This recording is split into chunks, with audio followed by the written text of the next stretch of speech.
La doctrina bíblica se estudia en teología sistemática por la ruta del Evangelio.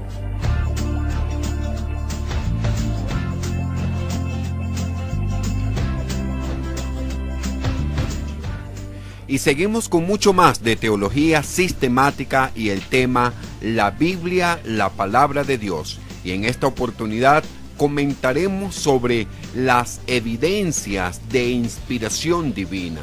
Les habla nuevamente su hermano y amigo Carlos Javier Rondón. ¿Por qué decimos que Dios escribió la Biblia? Esta es una pregunta que puede ser respondida definitivamente al examinar los textos bíblicos a la luz de las evidencias externas que soportan sus afirmaciones. Y cuando hablamos de evidencias externas, es todo aquello que puede corroborar y constatar que lo que se expresa a través de la Biblia es lo que realmente sucedió. La arqueología es una de las evidencias externas a la que podemos nosotros recurrir. En la segunda carta a Timoteo, el capítulo 3, el versículo 16, afirma que toda la escritura es inspirada por Dios.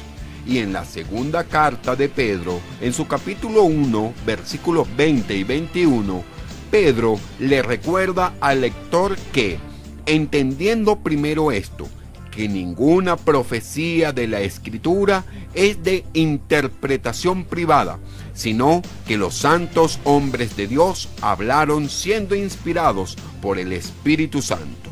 ¿Esto qué significa?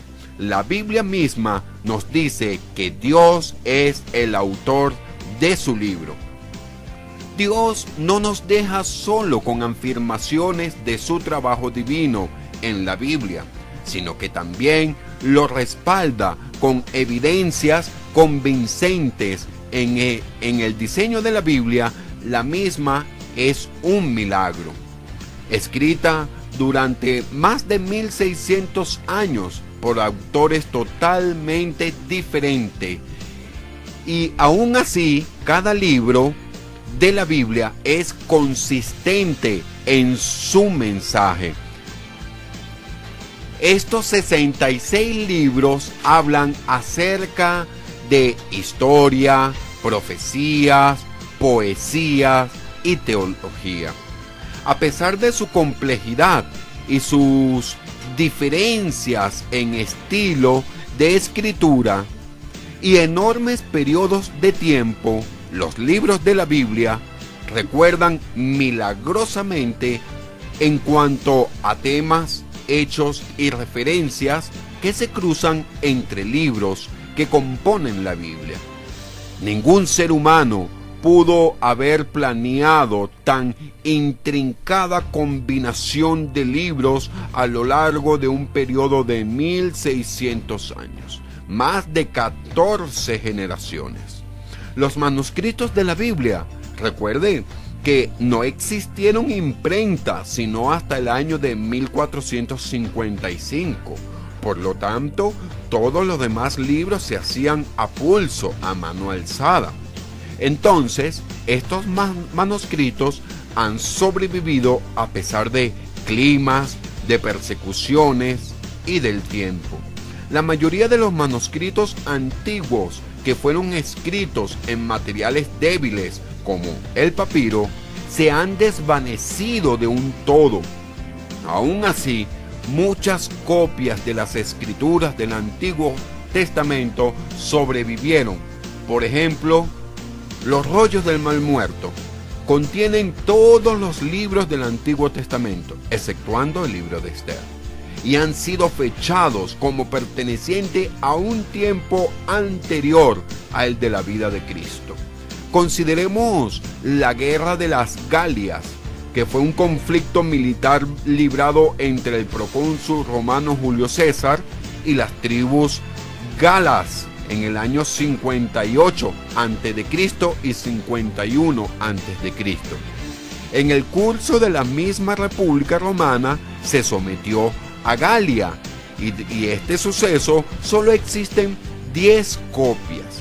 De esta guerra solamente se han logrado encontrar 10 copias o 10 rollos, 10 papiros que ilustran cómo ocurrió esta guerra, escrita alrededor de 1000 años después de este evento. En comparación, existen más de 24.000 manuscritos del Nuevo Testamento. El más antiguo data de un periodo alrededor de 24 años después de Cristo. La Biblia también valida su divina autoría mediante las profecías cumplidas. Asombrosamente, unas 668 profecías que han sido cumplidas y ninguna ha sido jamás hallada falsa. Solamente 3 se pueden considerar que no han sido confirmadas, sin embargo, también han sido cumplidas. Un estudio honesto de las profecías bíblicas mostrará convincentemente la autoría divina de la Biblia. Adicionalmente, la arqueología confirma y en algunos casos respalda los relatos del registro bíblico. Ningún otro libro considerado sagrado por alguna religión o secta en el mundo entero se acerca siquiera a la Biblia en cuanto a la cantidad de evidencias que soportan su autoría divina. Hagamos una pausa.